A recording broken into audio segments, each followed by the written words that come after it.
Writers, readers, drinkers, lend me your ears and your livers. Welcome to Writers Drinking Whiskey Open Bar. I'm your host, Waymar Hincy, and we have a rowdy bunch of rogues and writers with us today. So let's get straight into the introductions. Panel, rogues, writers, welcome. Thank you, Bill. Nice Thanks to be for here. having me. Yeah. This will be super fun. So, as an open bar fashion, I will include bios in the description down there. But we'll start with a fun game here, and I'm going to go back to one because I'm just running out of games. It's me. It's just, you think there's more behind the scenes, but there's really no curtain. It's just Oz talking to you out here. So we're going to go back to bedside, curbside, or down the aisle. And because we have David Swenson with us, I wrote it down because I had so much fun talking about this with your episode of the show that you booked, promoted punk rock, alternative music. That was Fender's Ballroom and Bogart's nightclub, right? In Long Beach, California. Long Beach, yeah. And that's the 605 is right by me here. Mm-hmm. So right down the 605 from me. So this round of who we get to choose from is going to be rock band related. So we have, and to explain the game, you get to choose which one of these bands you're going to marry, that you have forever, which one you get for a night, and which one you're just straight kicking out to the curb. Yeah. So we got the Red Hot Chili Peppers, we got the Eagles, and we have Taylor Swift. So, and David, because the game, not the game, but the choice in rock bands was inspired by you, I thought you could get us started. Well, I booked the Red Hot Chili Peppers several times, but I wouldn't want to marry them. Just kidding. And the Eagles, I enjoy a couple of songs, here and there. And Taylor Swift, I have nothing bad to say about it. I think she's cool. But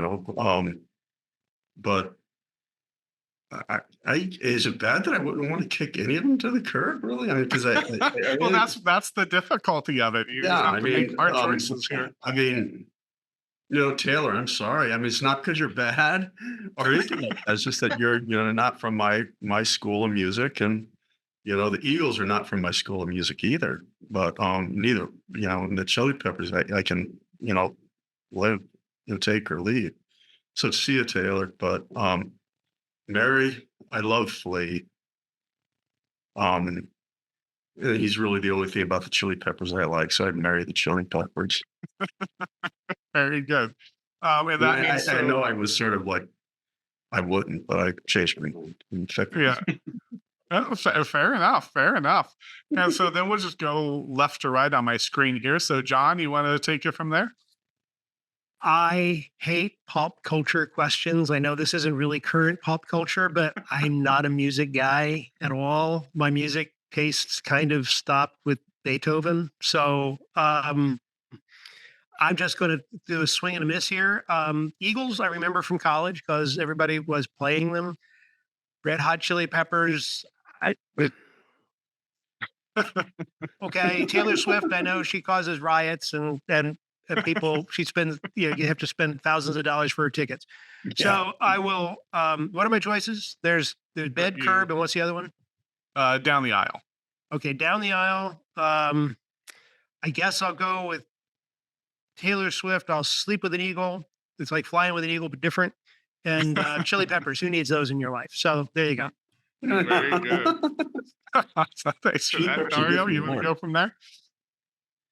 Yeah, I want some other choices, but I kind of like Taylor Swift as a personality, but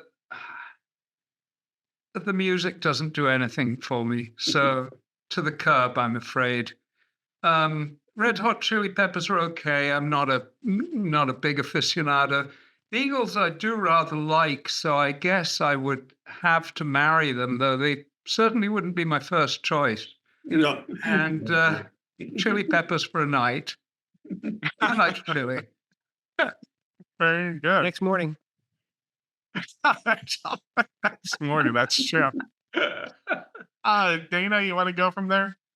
Yeah, I'm kind of in John's boat with music, but just based on the choices, I would say even though the inappropriate age difference is horrifying, I guess I would have to marry Taylor Swift because again, Red Hot Chili Peppers sound like they'd be fun for a night, and I have to kick the Eagles to the curb because I'm such a devotee of the Big Lebowski. Given the chance, I have to say I hate the fucking Eagles, man.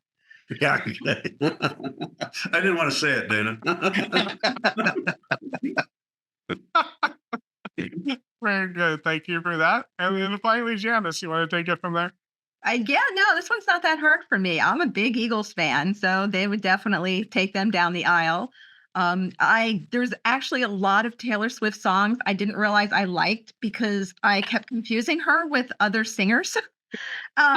We saw like some, I don't know. I just learned there's an awful lot of her songs that I like, so I think I would, keep her for the night. And then I'm not a Chili Peppers fan, so I would definitely kick them to the curb. Very good. Very Pretty good. easy I for really me. wish you picked Nick Cave and the Bat Seeds and Creedence Clearwater Revival. I should have picked someone better. I know. I was trying to pick a punk rock band, and I'm not versed enough. I need to educate myself more. And then the Flea is a big Laker fan, so I'm a Laker fan, so I see him pop up on the Laker games, so they're constantly reminded to me. So awesome. So let's hit round one then for tonight. So special dialogue addiction today. So addiction. I don't know. I guess we're all addicted. I'm addicted to talking apparently. Not well, but talking generally. So we'll be focusing on dialogue tonight. So how do you make dialogue sound organic? Is that even important? So would you prefer stylized dialogue, different you know, different standards, different styles, whatever you wherever you want to go with it. So I guess we can start with Janice, we ended with you, so let's start with you. Okay, very cool. I love dialogue.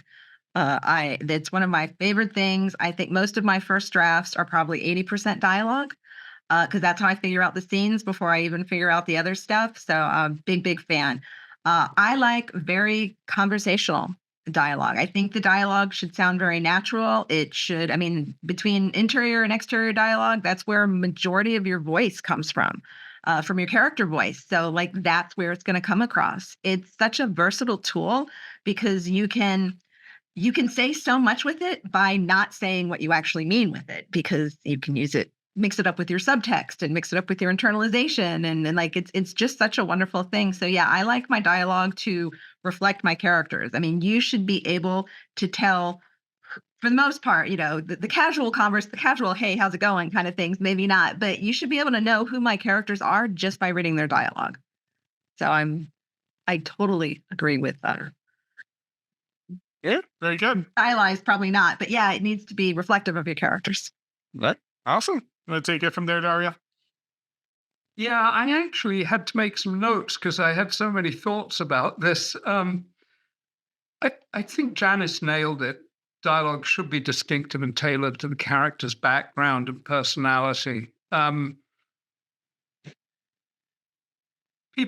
conversational is a good word, Janice. Use contractions.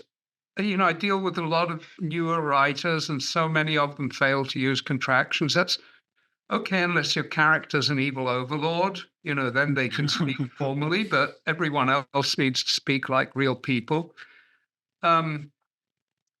Subtext, Janice mentioned that again, really is your friend. There should be a lot of subtext, and it's hard to do well, I think. I mean, I consider my dialogue adequate, but not superb. It should always reveal character. And I think, rhythms are really important and silences are important. They're as important as dialogue. What a character doesn't say, what they sit through. I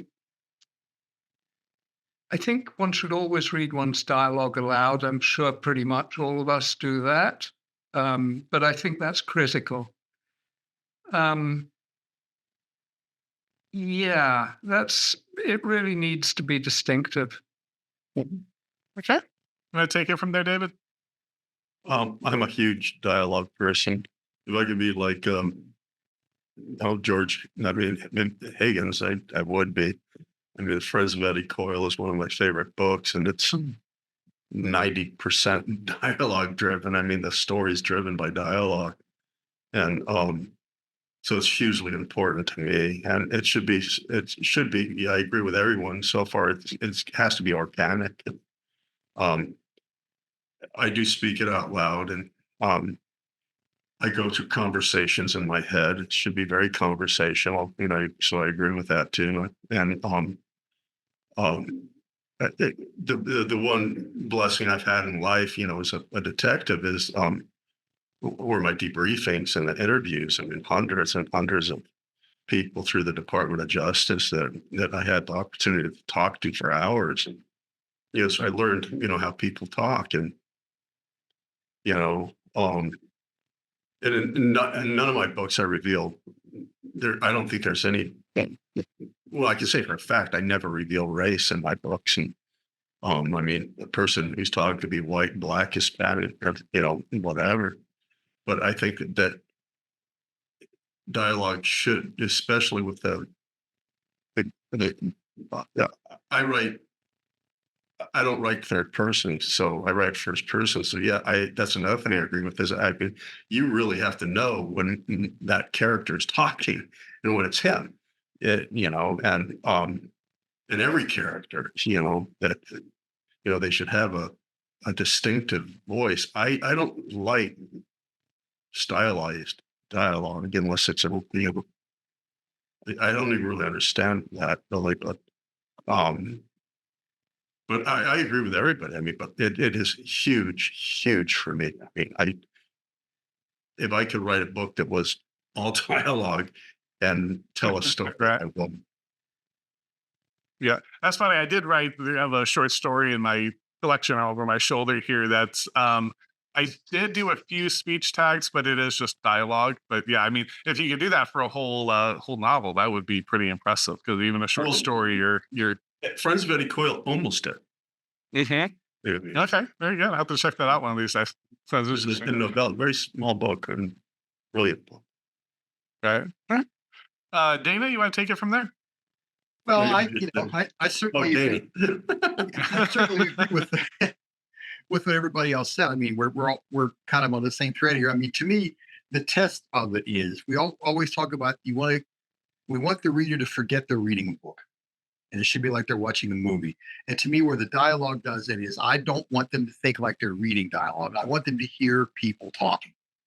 And if it's too stylized or if it's too grammatical, it'll take them out of the book because that's not what people talk like. Now, if you want to show a character is a real prig from time to time, you may put the screws to the grammar and increase the vocabulary some, and that helps characterize that person. But again, what everyone said so far, the best way to characterize somebody is through their dialogue because they're telling you what they're like. They may be lying to you, but you'll figure out through the course of the book, oh, we can't depend on this guy's dialogue.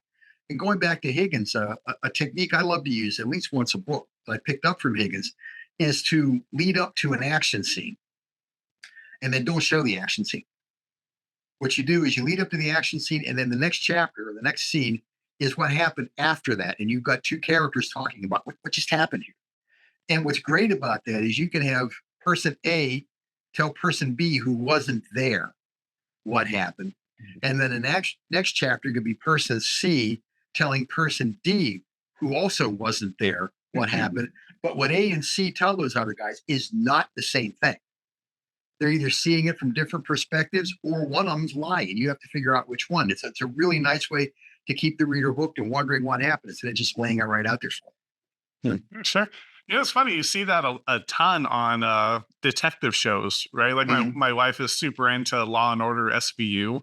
It's a little bleak for me. I always have to turn on some I don't know, just standard murder show after just to be able to fall asleep. But you see that a lot where there's a crime, right? And then you start to bring people in, and then they all have different, oh, this is what happened. This is, what happened. You don't actually see the crime being committed most of the time. So, yeah, you see that influence quite a bit.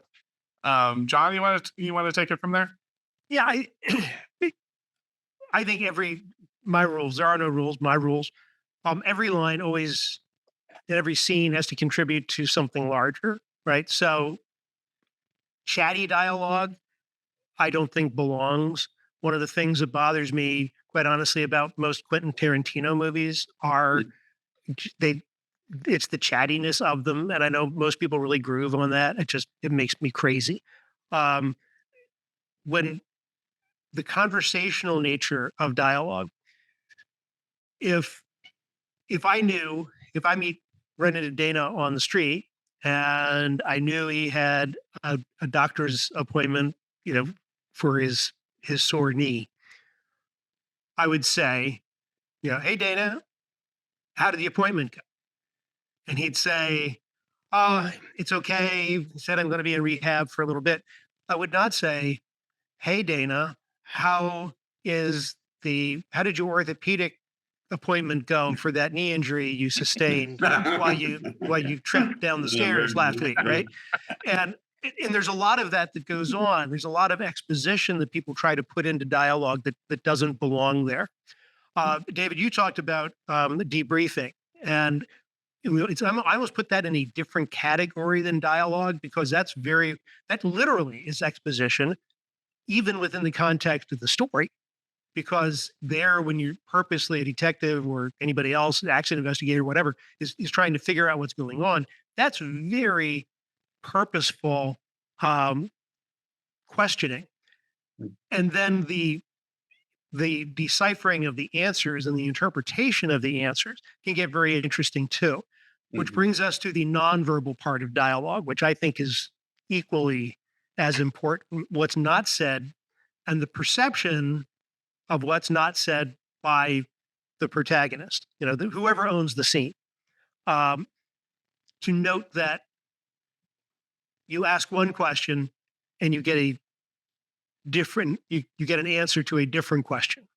So now the question as the author, do I let the reader see that difference and interpret that for themselves?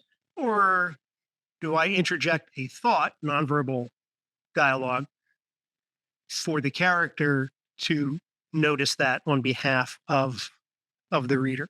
So I think there's a lot that goes on with dialogue that is really all about pushing the story along, but also personalizing it at the same time, if that makes any sense at all. I really enjoy writing dialogue. I also enjoy interrupting dialogue.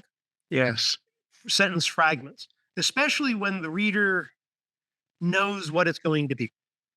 If we're going to be talking about something that the reader has already seen, but the character's got to talk about it, you kind of introduce it and then interrupt the dialogue either with action or something else, because why does the reader need to hear that exposition again?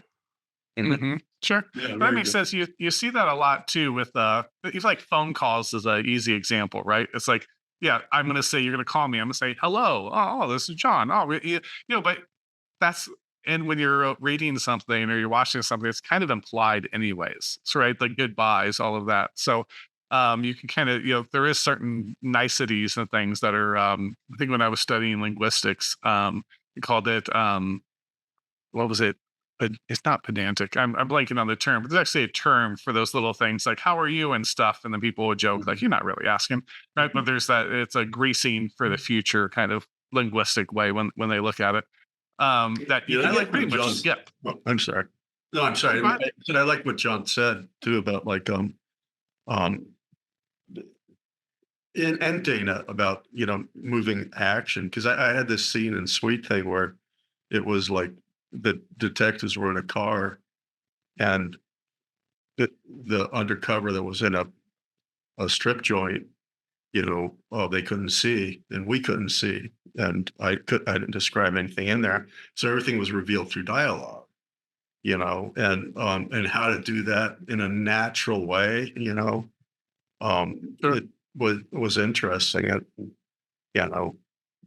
then also what John said is very cool is when I don't use it all the time, but I do like the protagonist to interject a thought after, someone says something. It might need a tiny bit of not explanation, but just his idea behind what was just said, Yeah, and and context. yeah, Sometimes with that, you're not sure that you need the context so that you have an understanding of how the character maybe is thinking about, or how did they take the dialogue.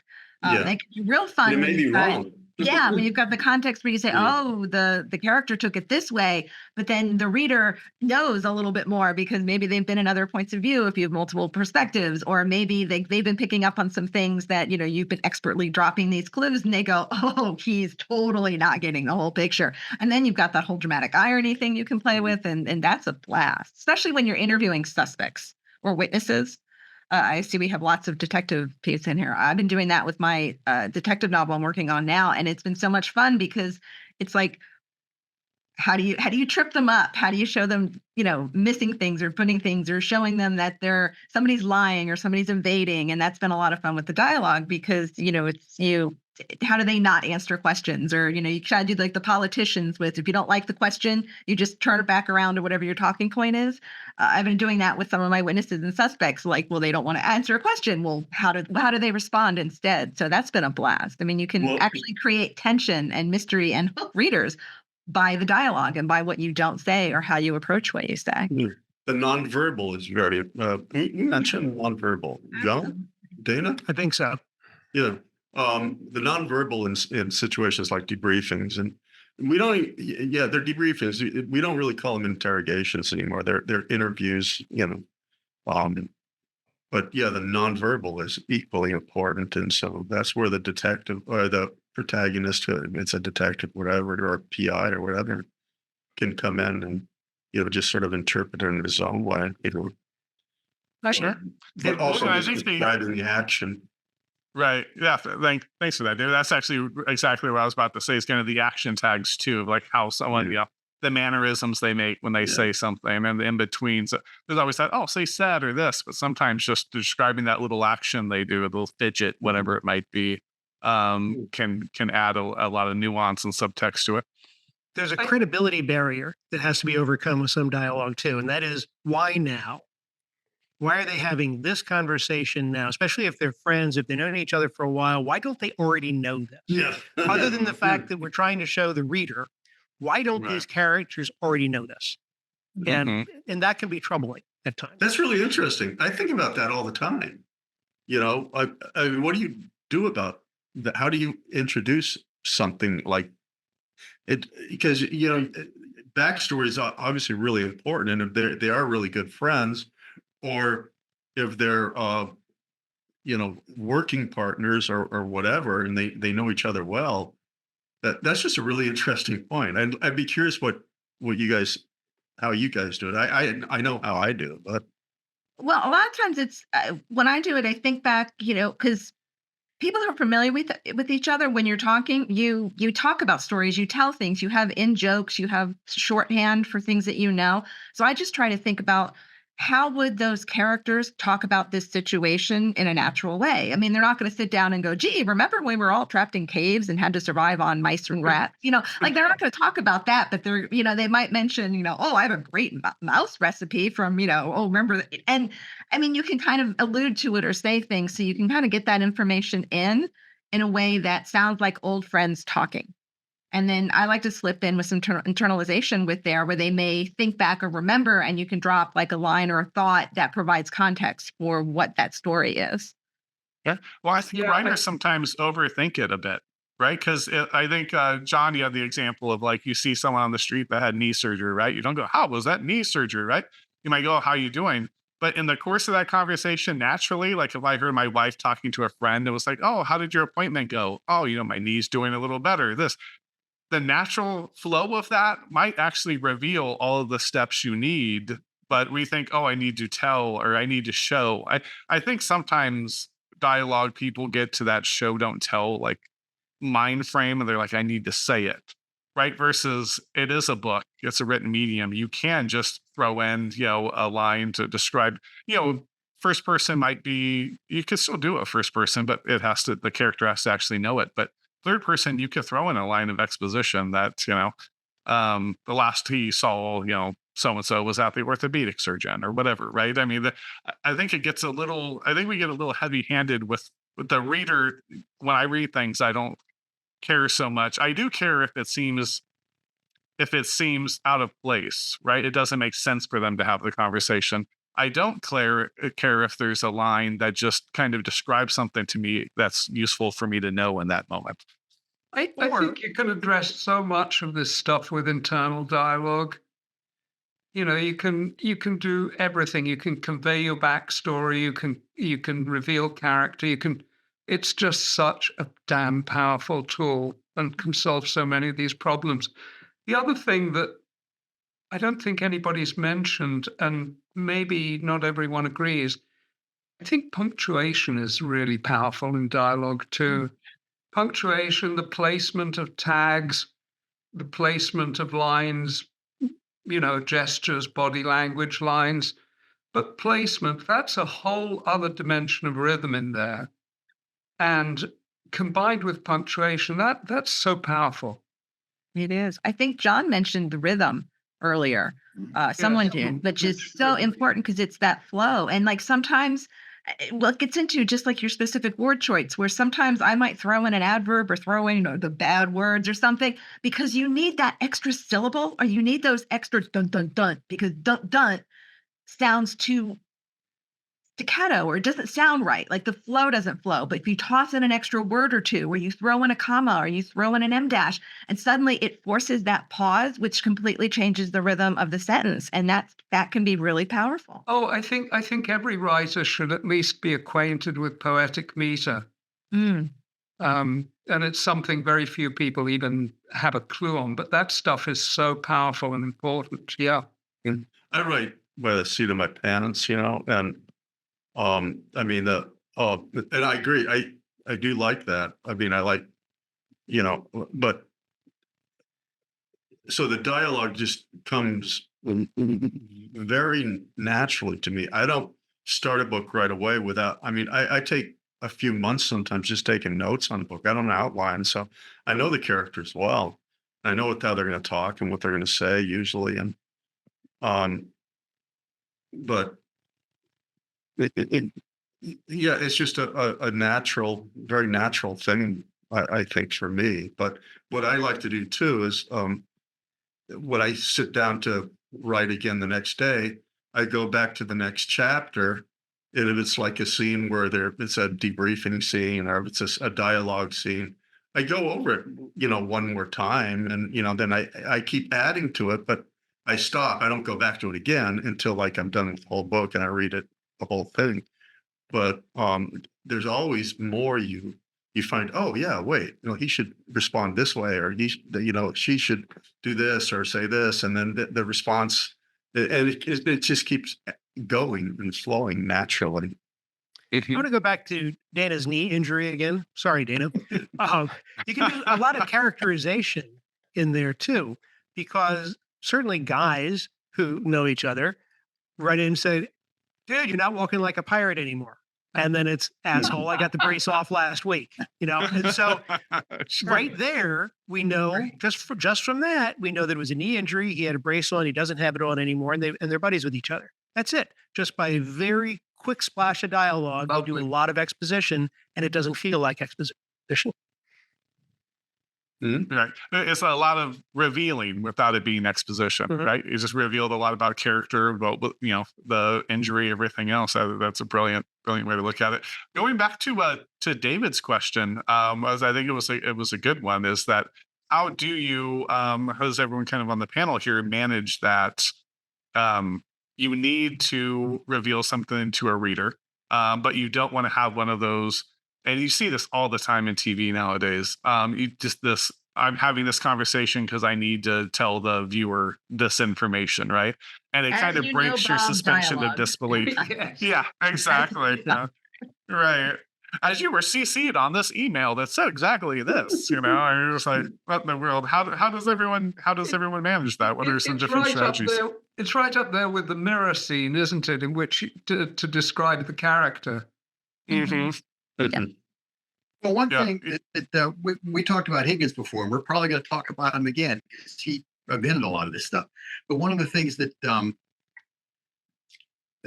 Higgins would do in that situation would be he would have the two people have a conversation about something else that may or may not that may be tangentially related or just peripheral to the story. They're going to talk about something else, and somewhere in the course of that conversation, the piece of information he had to get out will be in there. But it will be in the course of a conversation. It might be about something else. It either gets let slip accidentally or gets put in there so that the other person can get it. And it's up to the reader to pay attention to make sure that they figured out which part of this conversation really related. It really keeps you on your toes. Now, I think there are some books where Higgins gets a little carried away with that, but I think it's a really effective technique because there's a fine line. I know I fight it all the time. There's a fine line between having all the dialogue be too purposeful, where every time somebody opens their mouth, something important is coming out that has to move things along, and letting it wander and just not have any purpose at all. But to make the dialogue sound real, we have to remember that people don't speak with purpose all the time. But in a book, nor should they speak without it all the time. So there's a balance to be caught there. But that also gives you a chance to sneak in a few things that you want to give it sort of a you want to make the reader aware of this thing without making too big a deal of it. So later on, when it comes time for the bigger reveal, it's seen as a surprise. But when they think back, well, yeah, it was inevitable because he mentioned that 6 chapters ago, and I just didn't pay any attention to it. But now that I think about it, oh yeah, he said that then. That was good. That was a problem, and nobody thought twice about it. And now it is a problem. Like Higgins, what made him so good at that kind of stuff is like the thing about he was an assistant U.S. attorney, he was a prosecutor, and when he's in a situation where he's interviewing witnesses or and he was an organized crime prosecutor, so RICO cases, and so that you can sometimes be talking to someone for hours, and a good interviewer will not be sitting there taking notes. You take notes for witnesses, for victims, because they want to see you take notes and take interest in what they're saying. If you're taking notes for a suspect or a defendant, they don't want to see that because they get scared, and you don't want it to be scared.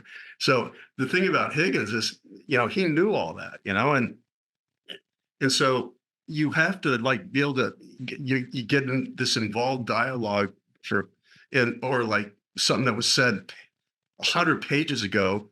He remembers it and reveals it and brings it back in a way, that's I think is brilliant. And it's like when you're talking to someone for like 3-4 hours, you have to remember something they said that you can use again. And I think that's what's really, to me, is really interesting.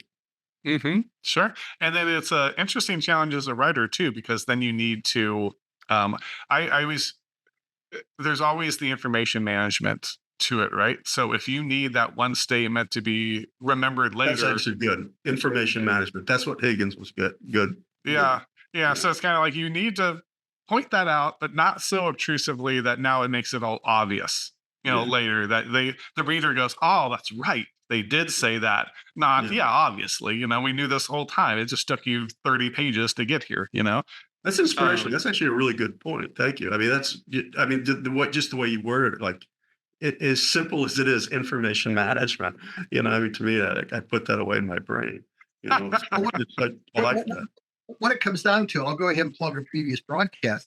As Darielle and John and I discussed on the October 17th broadcast, there's a certain amount of manipulation that goes on. And it's really easier to make the manipulation seem organic through dialogue than to do it through narrative. Because the reader at some level realizes if you do it in narrative, that's the author doing it. But in dialogue, it's easy to remember, well, you've got characters who all have their agendas.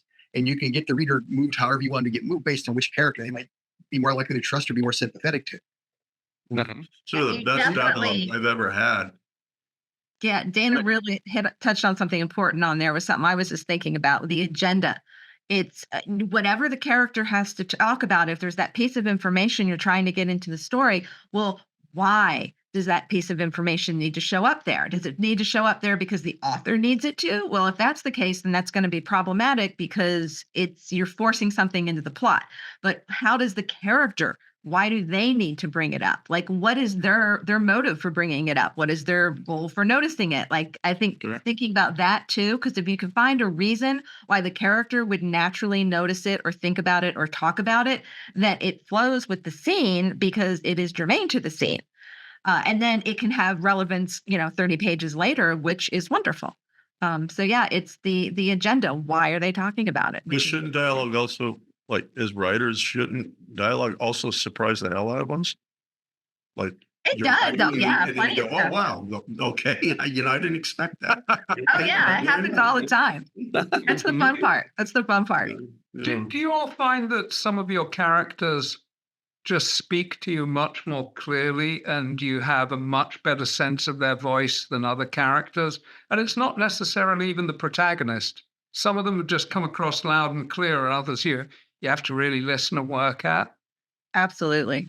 I'm struggling with that right now. I have one character who is a breeze to write. He just falls out of my head onto the page. He's so simple. And unfortunately, he's one of the secondary characters. I'm still trying to figure out the protagonist's voice and who he is as a character because I haven't quite gotten him yet. Like, I don't know his voice. I don't know how some of his dialogue sounds very informational and more stilted because I haven't gotten him yet. And I'm still working on it. And once I'm, it's probably going to be one of those that have to finish the book before I figure out who he is because I outline my stories, but I pants my characters. So it's trial by fire. I need to throw them into the thick of it and see what they do and see how they react and see what they say. But yeah, I mean, like, I run into that all the time. Elmore Leonard used to say that the character's name was important to him, and that he had.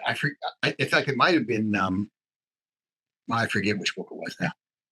So say that again. The character's what? You broke up. Yeah, the character's name was very important to Leonard. He said he had characters that he just couldn't get to speak in his head, and then he changed the guy's name. Yeah. And all of a sudden, the character just rolled. Leonard loved the name Jack. He named guys Jack all the time. And to me, if I have a similar problem like that, I might change the name. But what I'll do a lot of times, unless it's the protagonist, obviously, if I've got a character that's specific to this book or specific to a minor character type thing, and I'm having a hard time getting them to talk, my first thought would be, this is a wrong guy. I'll just throw that character away and build a new character to fill that role until I find somebody that actually speaks to me. I like that. I did that with Frank Marr. I mean, before The Second Girl, it was something different and a different name and a different kind of guy. And then all of a sudden I said, this isn't working. And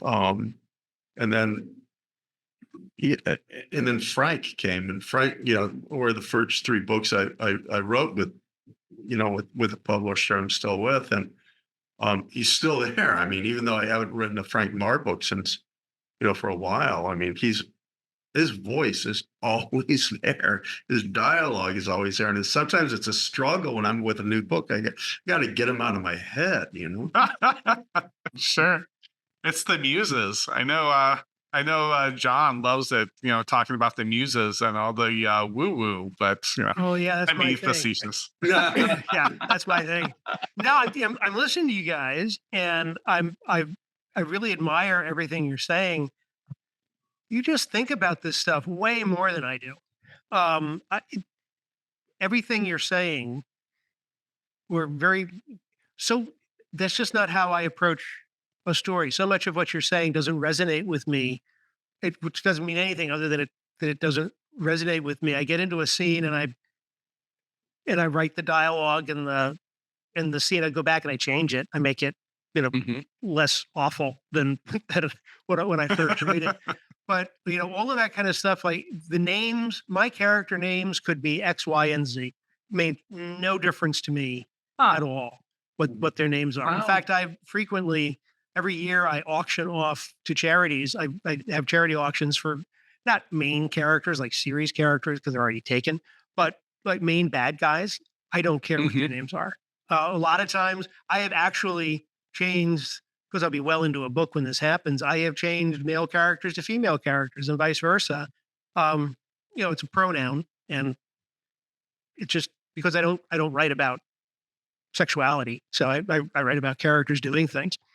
So it's interesting. It's just my approach to this is so entirely different, and I I agree. don't. And, And I I mean, worry about thinking the granular level of thinking about stuff that you all are getting into.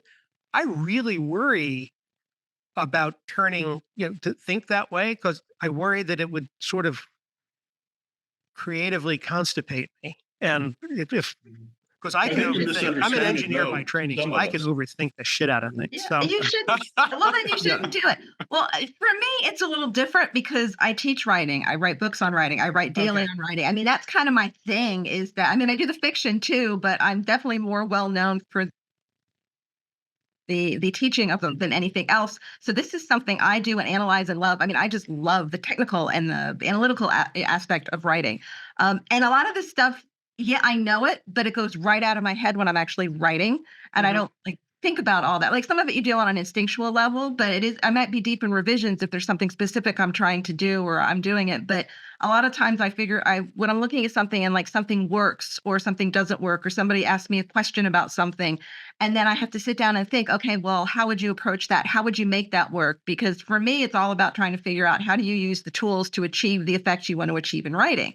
And so that's my strength and my bailiwick is that's my thing. I got to figure out how to explain that and do that. So for me, this is all very second nature. So it's funny. So like if it's not second nature to you, I would be like, no, don't do it, don't do it, because you definitely don't want to mess with your process. But for those of us who love doing that and love getting into that, then it's a lot of fun. I guess it's like analyzing sports or something. If you like that, then you go into all the details and all the stats. I guess You get like into my the sports, like analytics. yeah, like I I mean, love I, all I the agree with what John is saying totally. I mean, the only reason I'm really talking about dialogue, this is a podcast about dialogue. I don't think about dialogue. Right. I don't Mhm, analyze sure. my dialogue. I write it. And like I Right. said, I write by the seat of my pants.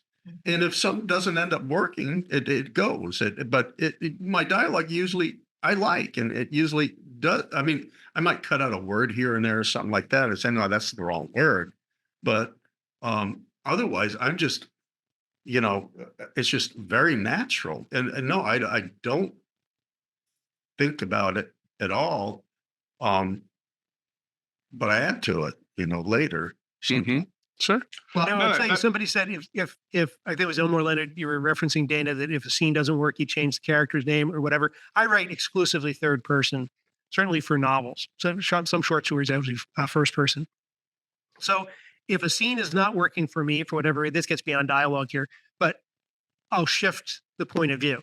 You got two characters, and sometimes, especially if you get two point of view characters that are interacting with each other and the scene's not working, if I shift it to the other character's point of view and deliver it and make it their scene, that often will make the scene work. But just looking at it from the wrong angle.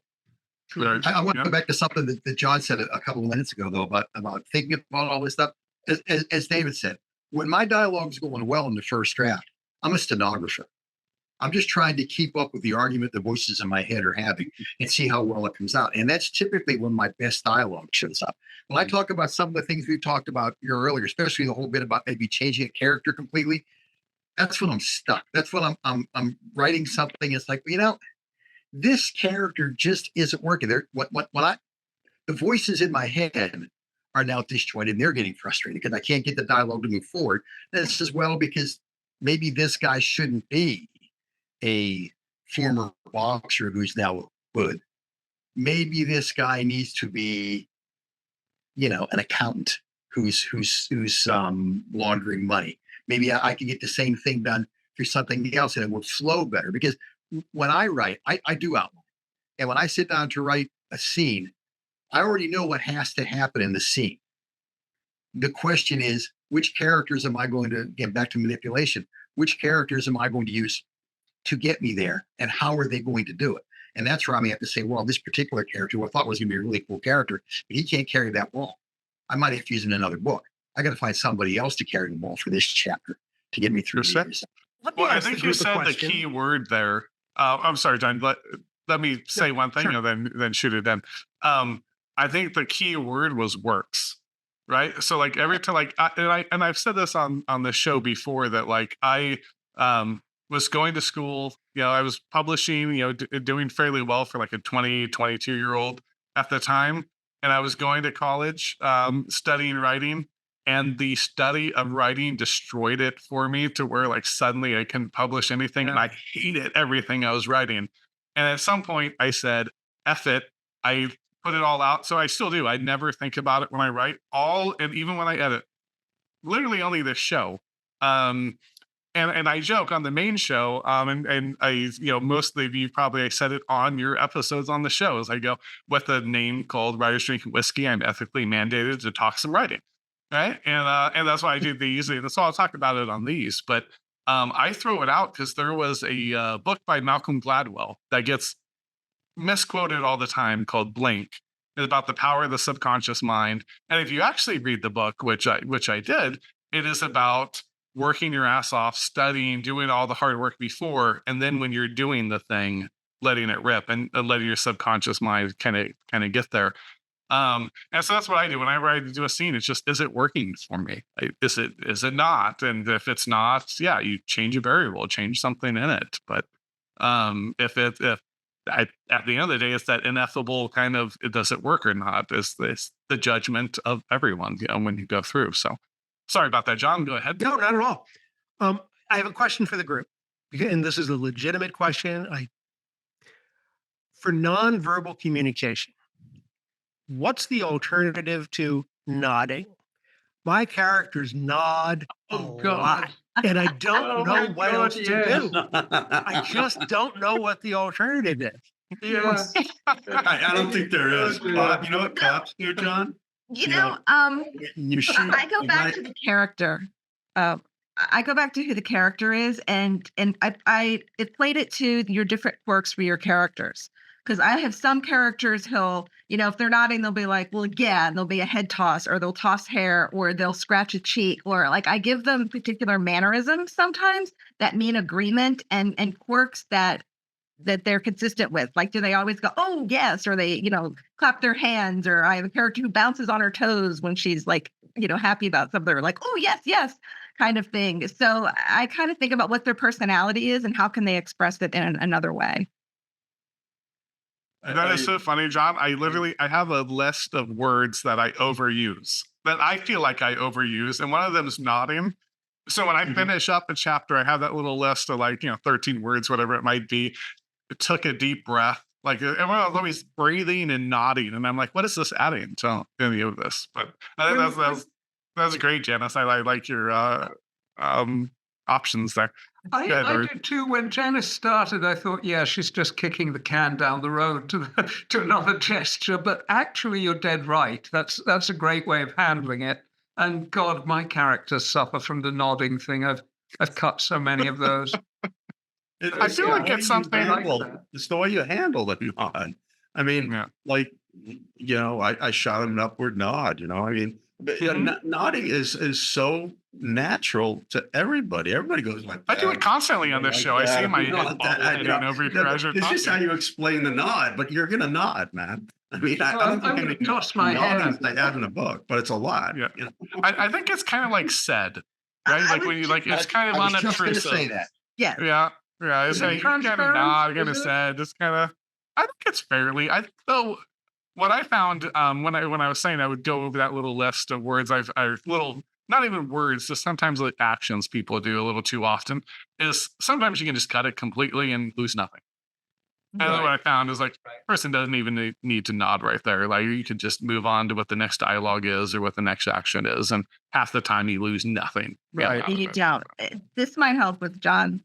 How do you find the nod? A lot of times I call those kind of things placeholder words. Because they'll nod, they'll sigh, they'll huff, they'll do something because I know I need a reaction or I need a pause or a beat in that moment, but I'm not sure what it's going to be on that first draft because I don't want to stop my momentum with the writing. I'll throw one of those in there because I know when I go back on the next pass, I will change it because I will know what the emotional levels or the emotional dings of the scene and stuff are. And then I will know what the appropriate gesture is. And sometimes I completely change it. Sometimes I leave it. Sometimes I cut it out. But so, yeah, I use those sometimes as those placeholder words. Like your instinct says, I need a moment, but you don't know what that is yet.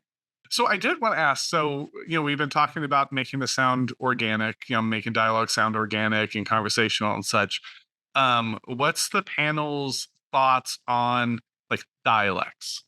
Right. Like, and I'm thinking like specifically like when you, especially like older literature, you would see it pretty commonly where someone would get really deep in the dialects, and so how do you handle that? Like if you want to show, like I love to show, actually, Dana, I think you mentioned this too, because you're more from there than I am. I was born out in Morgantown, West Virginia, but my family's in Western Pennsylvania. But you were raised there. I was a military brat, so I wasn't raised anywhere. My parents would say maybe I wasn't raised at all. There's problems that they missed. But how do you go about kind of showing that? If you want to show someone's a Yinzer, with that, do you go full bore on the dialect? Do you kind of trickle it in? Do you kind of how did you manage that? Anyone that wants to jump in, go ahead. I don't worry about it much. I mean, if I've got somebody there who's going to say yins, they say yins. There's generally speaking in my Western Pennsylvania books, only 2 or 3 jagoffs in there, because that's how Western Pennsylvanians say that. I've lived enough different places and listened to enough people talk about it. There are certain things you can work in there that you can work in enough to give a flavor of what they say. So you can tell. For example, if you've got somebody from, we'll pick Boston. I lived in Boston for several years. You don't have to spell it out, but if you've got that in their head and the person has something go wrong and they say, that's a wicked pisser. You can say wicked pisser in the spelling and people will know that's what that's what it actually sounded like. And that's where he's from. I remember I wrote a character in one book who was from the very deep South. And he had a very, very heavy Southern accent. And I addressed it by having him meet my private investigator. And I just wrote the sentence out that what the guy would have said, what the investigator heard.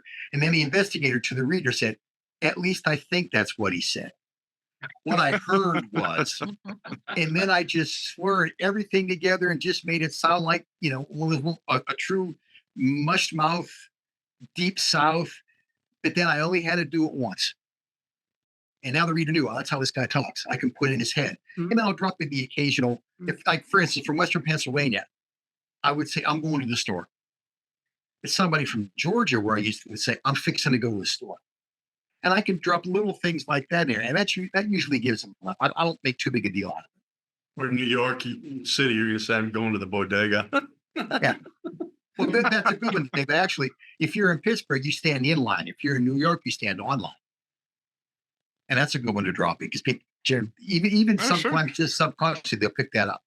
Right. Yeah. Well, and if you're in Regional Britain, slangs. you're queuing, right? You're going to get, you get the queue, I think to a certain extent, less is more with dialects. And I think what you both said is true. You drop in, it's okay to drop in the odd word. For God's sake, we don't want to go back to the 19th century style of representing dialogue phonetically. Right. I think rhythm is speech rhythm and syntax is a good way to do it. Or having a third character comment on the way someone says something, like his out sounded like oat, like all Canadians, or something like that. And that just fixes it in the reader's mind and they hear it that way from there on. Mm-hmm. Don't need much. Yeah, hopefully Or it's something simple. Like I had my detective, he said something with, there was the prosecutor or whatever who would call, and he says, yeah, her Southern drawl had lulled many an attorney into a false sense of something or other. But he used it as something. So I mentioned that she had this, Louisiana drawl. And that was it. Like and it was just a couple with the syntax, just a couple of words here and there. And like when I originally wrote her, I was throwing in some of the slangs with the Shah and the other stuff. And my beta reader, my critic partners are like, what is she talking about? I'm like, all right, that's too much. I need to switch. But, because it wasn't a familiar word. I think that was it. I think people weren't familiar enough with some of the slang. So I think that's the line you have to cross, like, because that slang and the regional dialects and the difference between pop versus soda versus Coke, kind of thing. So I think if you've got like those little words, if they're well known enough, then it makes it very easy because you could absolutely pinpoint somebody geographically. But if it's too vague or too specific to a region, then if you can lose people on that unless you point it out. But or what you could do in that situation, because I'm working on the book I'm working on now. I just did that. What you could do is just have somebody just have to ask for an explanation. There's a Western Pennsylvania phrase that my grandmother used to use all the time, and I still use it. Well, I'm not going to buy a pig in a poke here. And most people will stare at you like, what are you talking about? Well, to say you're not going to buy a pig in a poke, in Western Pennsylvania, way back in the day, a poke was a brown paper sack. And you would not buy a pig in a poke because they're just telling you there's a pig in there. They won't let you see the pig. So you're buying something, you're accepting something sight unseen. So I just had my character say that because he is from Western Pennsylvania. And then I just had the other person say, what the hell are you talking about? And then he explained it to him. And that way, then I set up where this one person was from. I set up he had certain idioms, and I set up that he wasn't as dumb as he looked, because pig in a poke just sounds real kind of folksy and something you would just say. And then when he explained what he meant, I said, oh, yeah, he's on to this guy. And I went ahead and used it that way. Sure. I think those little like regional things too. Like I never even knew I did this because I wasn't. My dad was in the Air Force. I was a bit of a military brat. So we would go to the grocery store. I'll go get a buggy. And I remember like my daughter's mom. She was like, "What are you talking about? Why do you say buggy? It's a cart." I'm like, "Oh, it's a buggy. What do you mean? Just go get a buggy." So. But there's those little things that can do a lot of the heavy lifting for you, right? Like, or you run the sweeper, right? I don't know, I didn't even realize these were things that were a regional thing when I was growing up. This was just how my family spoke as we went around, and I'm sure I collected other weird things as we were in Nebraska and we're in Southern California. That you collect those things that other people don't say it that way. But they can actually they're distinct enough that they can make a decent enough impact without being really intrusive. Yeah, well, there's idioms and there's dialect, and they're different. They're different. Sure. I was visiting a friend down Revis. I was visiting down in Texas, and some of his relatives or friends from West Texas were there. Very, very, very Texan.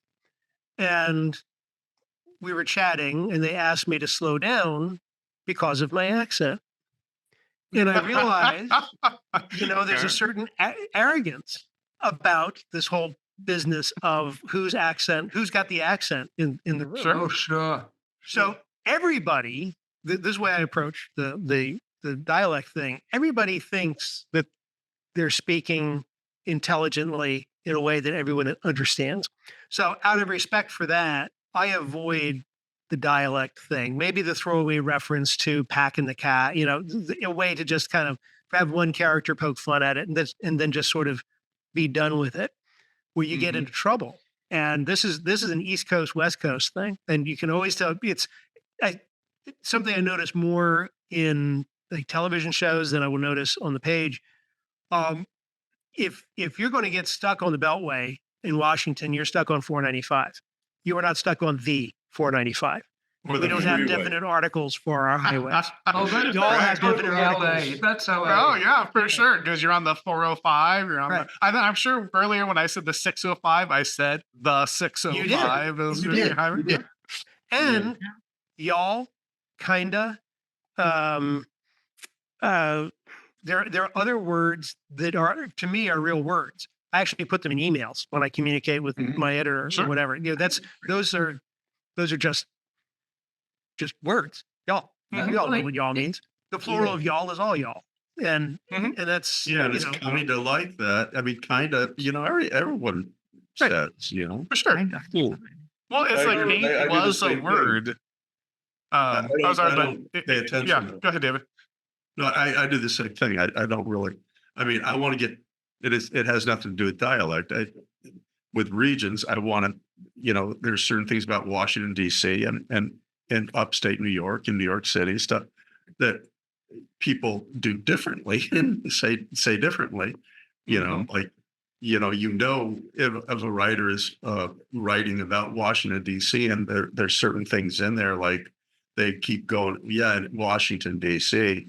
And then in Washington D.C., they're not from Washington D.C. because you don't say that. You say in D.C.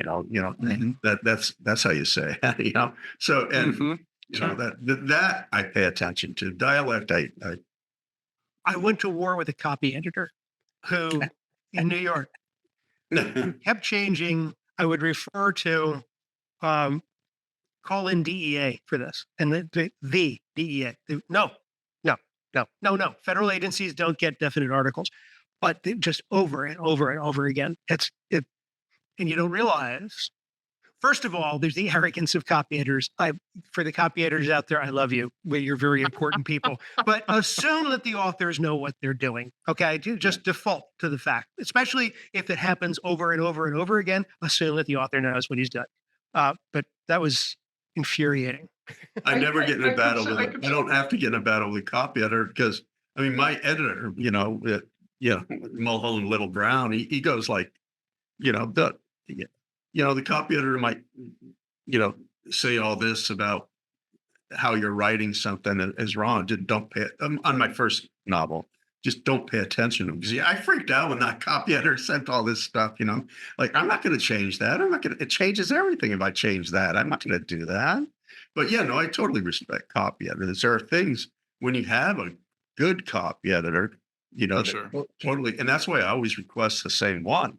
And because they know you're writing and they're a benefit. No, absolutely. God bless them.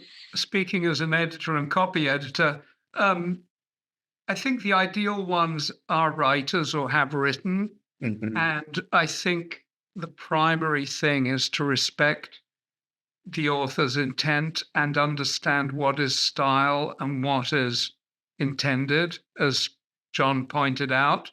And a smart copy editor should see that. And anecdotally, from what I hear from a lot of traditionally published writers, I work mostly with indies, but I gather that a lot of house copy editors in traditional publishers just take a really prescriptive one-size-fits-all approach.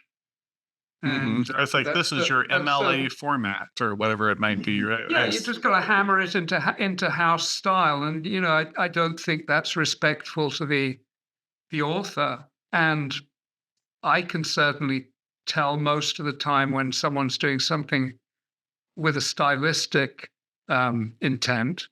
Mhm. Stuff doesn't have to be correct at a Sure. certain level. Yeah. No, I actively look because I like there to be a poetry to what I'm writing, right? And so I actively look, and do I even need the here, right? Because it's another word, it's another. And sometimes I look, and if you want to say someone says something without and you can put the little sign there. But I look at it and just how it looks in the page, and I'm like, oh, for this character, do I want that, right? And I know I'm literary, I'm a little artsy fartsy with it. So, but I think every writer has they have a reason they're doing it. So I think it is an I important. think the good ones do, yeah, and you need to respect that. I mean, you can question it, but the whole thing should be, and I'm sorry, we're kind of going off onto editing here, but it should be a collaborative approach, not a confrontational one. I mean, comma splices are fine too. They have an effect. I'm not going to strike out comma slice. I might question it. Sure. Well, I think it was Cormac Did you intend to do McCarthy. this? Sorry? Yeah, well, I think it was Cormac McCarthy who literally hated commas. He had some divisive kind of comment about all these little marks on the page, and I always look at it if I can read it out loud and it makes sense, that's all I care about. I'm like, so, if I read it, kind of doesn't make sense. Like, okay, then I'll put that comma there to like make it like, make sense. But the hard and fast rule, like, oh, well, it's a subordinate clause or all of this. I'm like, whatever. I just look like, how does it read? How does it work? Again, I think I always get back to like, how do these things work, on the page? So I did want to ask, generally, because we've talked a little about internal dialogue kind of in the course of the conversation, but I think it merits its own focus. Is how does the panel choose between making something kind of that internal dialogue, like something someone's thinking, kind of in the flow, if it's a very close third person or first person, even. How do you choose between that internal dialogue versus put it into dialogue? Anyone that wants to go, just jump on. I'll go. I I don't think this is one area that I have that I do overthink or I have overthought. I don't think in complete thoughts. I'm not sure I think in words.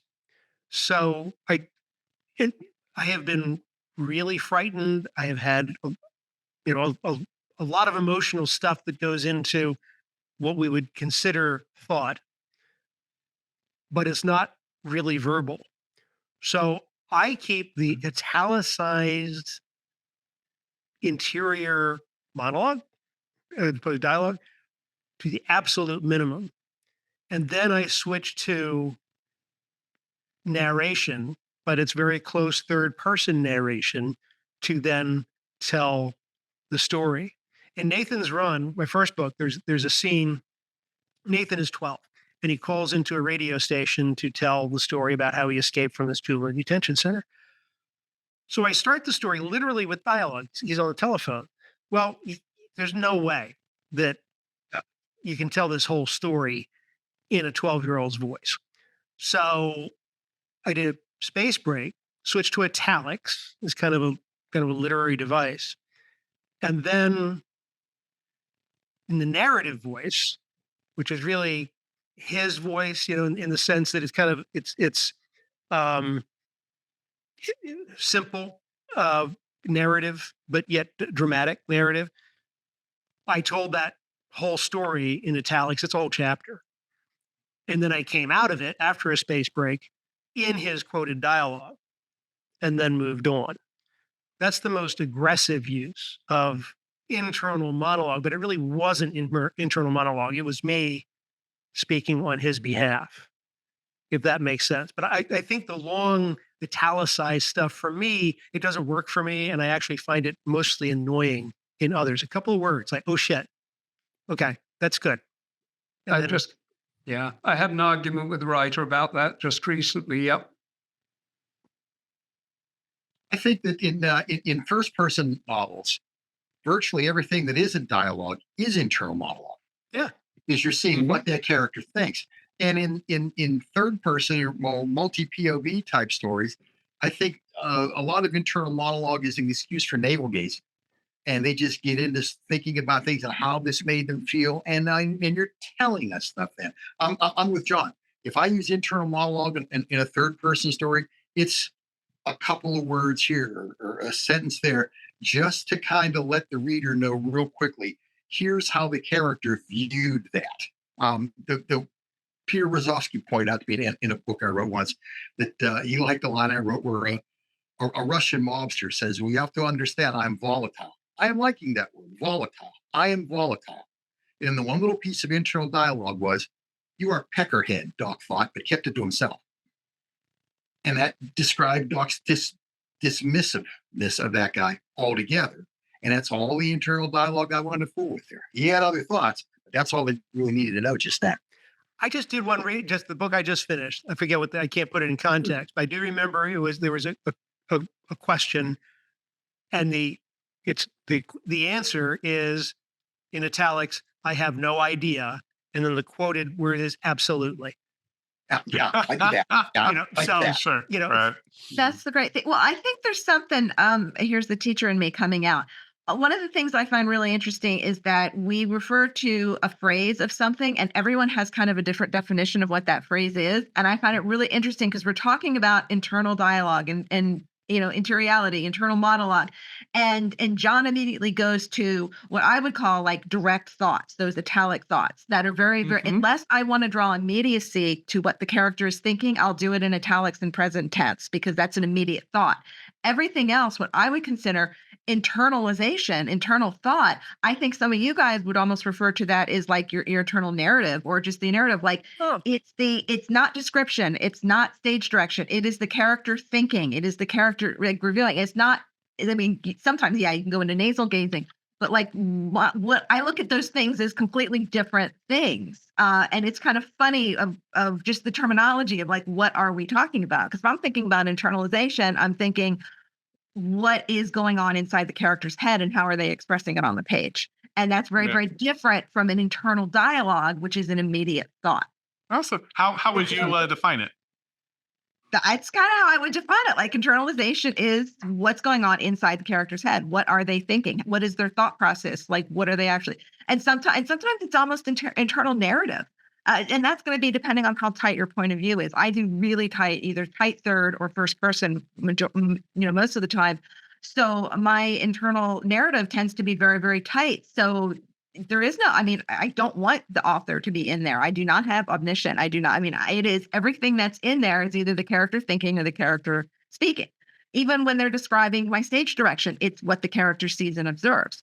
So it's all very, very tight in that point of view. So it's all that internal thought. And I guess if you're more omniscient, then yeah, you're going to have that author coming in and saying things. And I think there's going to be a much bigger differentiation or difference between what the character's thinking, what the author is thinking, what the author is telling the reader the character is thinking. Like that's all. I mean, there's a whole different setup and level there. That makes sense. Yeah, I just my wonder how character- much is just style, right? Like we get Yeah. these trends, right? And we're like, oh, all these early 1900s, they love doing this dialect and stuff, right? And I remember there was a quote, I forget the writer, but she's like, you can't be a writer unless you have a dialect that you have, I wonder sometimes is the focus on stripping the author out of it. Is that just a very post-movie kind of response to It's- movies aspect of it? It's kind of postmodernist. I think the first person to really use internal dialogue, or one of the first, was Jane Austen, actually.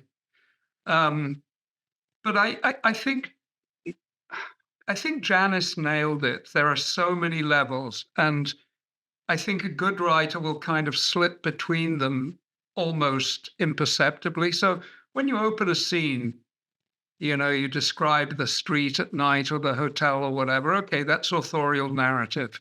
It may not feel like it particularly, may not be intrusive. And then you're going to slip into character internal narrative. And then maybe you're going to have some dialogue. And then maybe you're going to slip into deep character interiority in first person. And by the way, I think italics are actually unnecessary. And I think it's typically more powerful without the italics for deep first person. I like to read authors who use deep interiority very powerfully and more than spoken dialogue.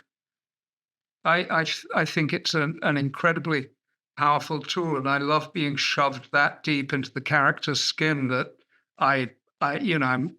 it's not a story anymore. You actually said it way better than I could have said it exactly what I wanted to say, but you said it better. Oh, But there are some use for me for italics, but very, very, I mean, like not even a full sentence, it's like maybe 4 words or, a few words, but it's again, something I don't think about. It just happens. And then all of a sudden when I'm reading it, I'm thinking that doesn't sound right. It has to be the italics you read differently. It's not like I'm saying to try to draw you in deeper. It's just I want it to read differently. And that's my only Reactionary. reason for using Yeah, it. it's almost reactionary. Like it's Yeah. that, yeah, right. Kind Yeah. of like the back of your head making Mhm. a comment that you don't Yeah, like. it is the back of your head Breaking type the of fourth thing. wall. Like you're almost talking to the reader, kind of thing. It's literally that internal monologue right? Yeah. Like I float away to worlds, right? My wife would be like, "What are you thinking?" And to John's point, like I don't know that I'm thinking a language, so I'm not sure I can Right. tell her what I'm thinking. Like I was thinking things, I can't verbalize it, but there's those times you can. And there's those times I'm rambling, like in there, and we all do, like the yeah, right, whatever it might be. But even just the walking around, you might, have some thoughts going on in your head that are on language, and that See, might make sense to put in, but it may not. That was As a a very self-taught powerful writer. point, John. Do we think in words? A lot of the times we don't. So, but we have to interpret it into words for the Right. reader. But we have to give the impression. Yeah. Yeah. So yeah. As a self-taught writer, didn't take classes. So if I'm just going through the final edits here, I'm paraphrasing my own work and I'm going to get it wrong. But where it says, Charlie was an idiot, but he was a useful idiot. He and Fid had grown up together and they knew each other's secrets. Da, da, da, da. That's not omniscient. I'm talking through Finn's point of view because they had known each other and all of that. So what is that point of view? I mean, it's obviously I call third it person. narrative interiority. Yeah, I would call that internal. If it's the character actually thinking that thought, I would Right. call it internalization because they're thinking it. If it's the author, it does it come from the character or does it come from the author? Well, every scene is written from some character, Mhm. right? I mean, there's no omniscient point of view through the third. Well, then Party. if So there's no omniscient, if there's no omniscient from there, then everything is whatever that character's internalization. That's how I would view it because So- it's what the character's thinking. Do you switch to first person when you're in that really deep interiority, which is no longer narrative interiority, but present interiority? That's where a lot of people will italicize. So you go so deep into the character's head that it's almost first person. Or I don't because I find that awkward. I'm with John on that. Really? Probably all of us, unless you're doing a line or two or something really short, because even if you're doing narrative in third Right. person, you're still inside the character. So they may be having a deep thought, but it's still inside the character's head. It's just the camera is looking, instead of looking out of their eyes, it's looking into their head. So you're still hearing what they're saying. I mean, that's how I treat it. I What she guess said. the bottom line is if it works, you're God in your books. If it works and you can get away with it and you're not throwing the reader, then that's all that matters. And we My all brain's about probably to have different ways. explode. I mean, I'm sorry, David? You're gonna explode because I haven't put this much thought into what I write at all. I mean, I did. I have to. But it's actually cool. I'm happy to hear I'm happy to hear all this, and I mean, I have thoughts about it, but after the fact thoughts, I don't have while I'm writing thoughts about it. It's like after I'm finished, I can think about all this, and so I do that. Yeah, that's cool or whatever. But Yeah, and what I don't think it's about interesting. it. Yeah, and then, like I mentioned earlier, I don't. I purpose. I mean, I joke, and my wife finds this very annoying. I actually say I do my best work after I've hit the fuck it moment. Is when I go, fuck it, I'm just doing this. And then, and I've told people this, and actually in their corporate careers, they've done much better once they've stopped caring. Just like, okay, I'm just going to go do these things. Because I think sometimes we can get bogged down. There's the analysis by paralysis statement, right? And I think for writers, That goes the other way, but I'm absolutely. with you. Yeah. Yeah, you're right. You're right. Thank you for that, John. The paralysis by analysis. But Yeah. as a writer, you can fall down that. I think sometimes if you can take the step away, and that's what I do for the show, is I take a step away and go, okay, we're just, talk about these, and then when you're in the midst of it, I kind of forget. But I think a lot of times, like if I was going to make that distinction between what's interiority versus what is narration, I would say, so like to your example, John, the part where he's a useful idiot, that feels like someone's framing of something, right? Like they think of them as a useful idiot, right? And then when you go into the in high school and this and that to me is just narration, right? And I think I really think this is a very modern thing. Like one of the things, like when they say, "Oh, it's third person point of view," if it's a person limited point of view, you can't describe that character, their look on their face. I could you could describe their look on their face all you want to me. I wouldn't think anything of it because it's third person already. The fact that it's omniscient or that, yeah, to yeah. me is a Also, very yeah. writer thing to me. That's not a reader thing to me. Like I couldn't tell you if anyone's is, ever yeah. done that in a book I read. There I is, knew but that it's was going to funny, be I'm gonna- controversial, especially with you two down there. It's like, Yes. Well, no, because this is me gonna jump in here. I love point of view. I love all the technical stuff. But the thing is, there's you're talking about with that. It all comes down to your narrative distance, because you can have a third person where you have a very tight narrative distance that feels very much like first person, where when you go into that authorial voice or you jump out, that's where you feel those point of view shifts, because you've been so tight that when you pull away, it's noticeable. But if you have a medium or a far narrative distance, you're already one or two steps back and everything's filtering. But you, even though if it might just be one point of view character per scene, you're still those couple of steps back. So you're going to feel more of that authorial voice coming in there, because it isn't all just about the character. So your narrative distance plays much more of an important role in what that sounds like than the actual point of view does. And Oh, that's a great so that's point, Janice. those, yeah, there's me. So yeah, that's what you're talking about. That close and far, that's your distance. right. That's when you're jumping in. It's like, oh, technical stuff. Wait, I know that. You found your comfort zone. Your happy place. And Yes, I'm this is always, mine. Why Oh do my we talk goodness, about guns? I teach this all the time. So yeah, no, it's fun. yeah, I pick up that stuff all the time and have to deal with it. And I think you made a really great point there, Janice. I think the readers in general are very perceptive of things that they don't know they're perceptive of. How's that for a sentence?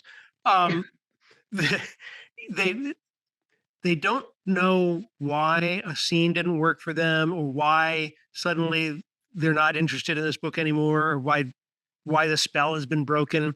But it just is. So it's time to make a sandwich, or go to the bathroom, or go to bed, or whatever. And I believe that's us. There's something. It could be a point of view thing. It could be a line of dialogue that's wrong. It could be a $30 word where it shouldn't be there. You know, I think it's a very fragile process to keep a reader involved, Mhm. and they don't always know. In fact, I think they rarely know what it is that ejected them, but something did. Something jarred them out of the story. Yeah. Something that reminded them, oh, hey, you're reading, or something just didn't sit right, and they stopped suspending disbelief or whatever. Right. Especially if it's I think that's the term, yeah. right? The suspension of disbelief. Like they know if I'm watching the show, I know I watch the show. If I'm reading a book, I know I'm reading a book.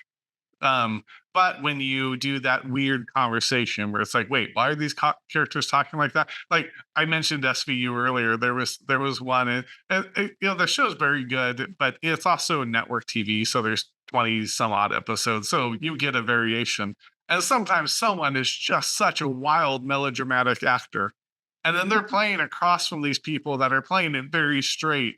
And because I acted a lot, I laugh at those episodes. My wife's like, "Who are you talking about? It's this horrible thing that happened." And I'm like, "No, like this person looks like they're playing in a musical comedy, like this is musical theater. This person's acting like it's a TV, like it's a gritty like crime show, like it's very weird for me." So I think there is those things that break you out of it.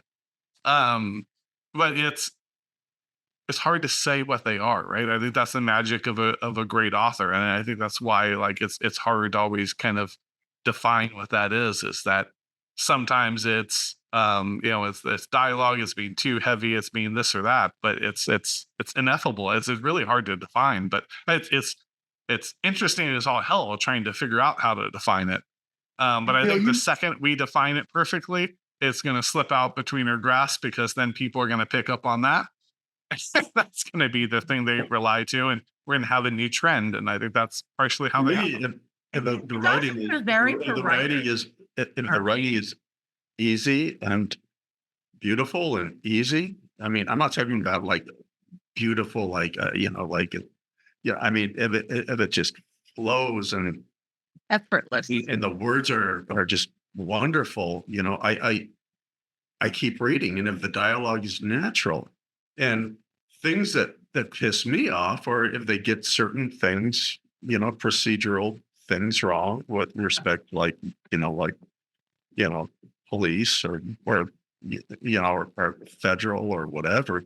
Um, but I put a book down if it sucks. I mean that's really the only Amen. you know the only reason is like I can't read this anymore. It doesn't work. I have trouble finding books to read, David. I do.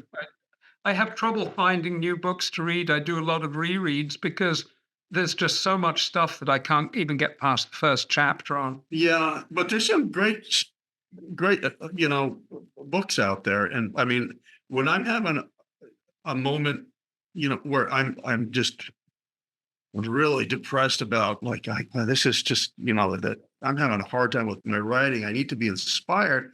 I go back to those books that you know, To Kill a Mockingbird that I've read a dozen times. You know, just to get the inspiration because that is just a beautiful book. You know, and it's like before all the genres, you know, except for the obvious genres like mystery, you know, stuff like that. But To Kill a Mockingbird is everything. It's and this is a whole nother topic, but it's like courtroom drama. It's racism. It's like mystery. It's crime. It's everything, you know. But it is beautifully written and it's character driven. But that's all it takes for me is it has to, you know, I know in the first 5 pages, you know, Yeah, me too. and whether I'm going to read this or not read it. Yeah. Yeah, so I agree with you. Yeah, there's a lot of the new books that are coming out. I'm just having a hard time with, you know, I'm not. I'm talking about the really, really huge, you know, like readers. I mean, like I love, you know, Capino's new book, or I read. He's really rough to read, you know, because it's so violent and stuff. But Cabino Iglesias, I haven't read House of Rain and Bone yet, but he's very lyrical and he's a beautiful writer, and he does violence in a terrific way. That's sounds weird, but he's one, you know, and there are a lot of them out there, you know, but I just can't read them writing. Right. Well, I think reading is going through, and movies are going through this now, is that when you release a new book, you're competing against all those great books before you. And now movies are competing against all of that great stuff, you know, before them. So you cannot watch another movie and have all the cinema you ever wanted. Great cinema already recorded. So it's interesting. John, you look desperate to have said something for like No, you know, I've just seen 3 I've minutes. seen Dana take a deep breath to speak. Was Like it 5 Dana? times. Okay, let's go to Dana. been Okay, waiting I for seen him you're to do doing it. I this. saw you, but yeah, Dana, like you take it from there. I just wanted to double back on something about the paralysis by analysis bit. And John and David have both known me for a long time, and they know that I will talk about craft till they close the bar and actually make us go back to our room. So I love talking about this kind of stuff. But I think where a lot of writers get into trouble and where they get into situations where readers will put the book down, where writers, to use a Western pencil phrase, get wrapped around the axle, is what we have to remember with all the craft we're doing, and now we're trying to make things work and remembering internal monologue and how close the POV or everything is. When it comes right down to it, we're just telling a story. That's what I always. Just tell the people. Yep. Absolutely. It's Absolutely. just about story. That's exactly what it is. Everything else is just, I was kind of refer to it, everything else are just the tools you have available to you. Mhm. Tell the story the way you want to tell it. And however you want to use those tools is totally up to you. You know, it's just your palette. I think one. Then I think one way to look at it, because it is just about telling a story, and you kind of have to get out of your way. I think it's not even so much a matter of doing stuff right as not doing anything wrong. You know, don't wrong foot the reader. Don't throw them out. You've got to find a way to tell that story so that it flows and they keep turning the pages. I was in a writer's workshop once before I was published, And one of the people in the workshop who I remained friends with, this was 20 some years ago, made a comment that when she read my pages, she read them as if she heard my voice, my speaking voice, when she read them. And I didn't know how to take that at the time. And now I consider it extremely flattering, because to me, that's an indication that it's not so much being authorial, that at least she looks at my stories as if I am literally telling her a story. And that's where everything we do came from, was way back in the day. I can't remember who I just saw interviewed. It might have been Lee Child. When he talked about why we use the term voice and how important voice is. Because he said back in the days when they were cavemen, there might be 4 or 5 guys telling the same story, but 2 of them or 3 of them had 1 or 2 people listen, and the other guy had 35 because he told the story better, and it was in his voice that he told it.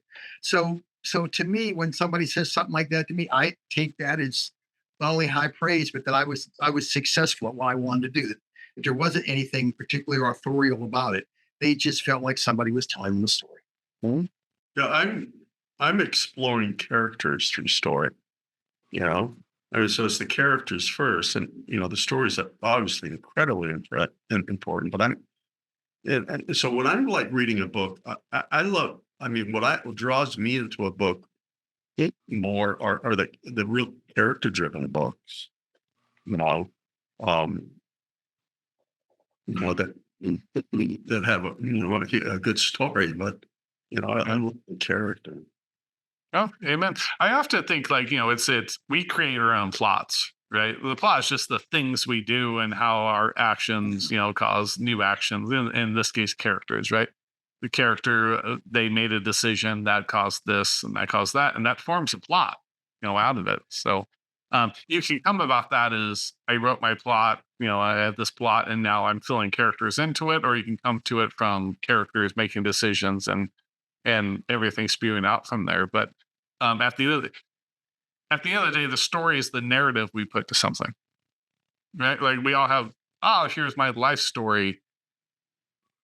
That's just a narrative we put to it. Like, here's my memoir. That's a narrative I put to my life story. You could spin that 86 different ways. Our family I'm sure my kid, I would write my memoir and I'm like, here's my life story. And then my daughters would be like, no, you jackass, that's not your life story. This is your life story, Who's to say who's right? It's just the point of view that you follow through it. So I had a high school creative writing teacher who had her definition of story that I have shared it for years and years. But she said story was just interesting people solving interesting problems in interesting ways. And I always loved that. That just resonated with me because that's really all it is. right. Yeah. And I really liked that. Key word Amen. there is interesting. Interesting. Yes. So it's more than just telling a story. I think I bristle at that, not in a. There's storytelling and there's storytelling, and there's a lot of elements that go into translating the spots on the page. It's what we think we put on the page. If you've ever listened to your audiobook, you realize I hate doing that. how entirely different this actor, this talented actor, what's he reading? How can he possibly interpret that sentence that way? It works, but it's just not how I heard it. And you realize that you extrapolate that out for how many thousands of people are reading the books. We put it on the page the way we see it, and then the people are going to read it the way they want it, or the way they interpret it. And the best we can hope for is, that when it left our hands, it's what we wanted it to be. But it has to be interesting. It has to be interesting people, interesting characters, because Watership Down was a good book, right? So it has to be interesting characters doing interesting things in interesting ways. And what some people find interesting is entirely different. I thought Moby Dick was the worst book ever written, period. I hated Moby Dick there, but I think in a minority. It didn't. Oh, no, I'm with you.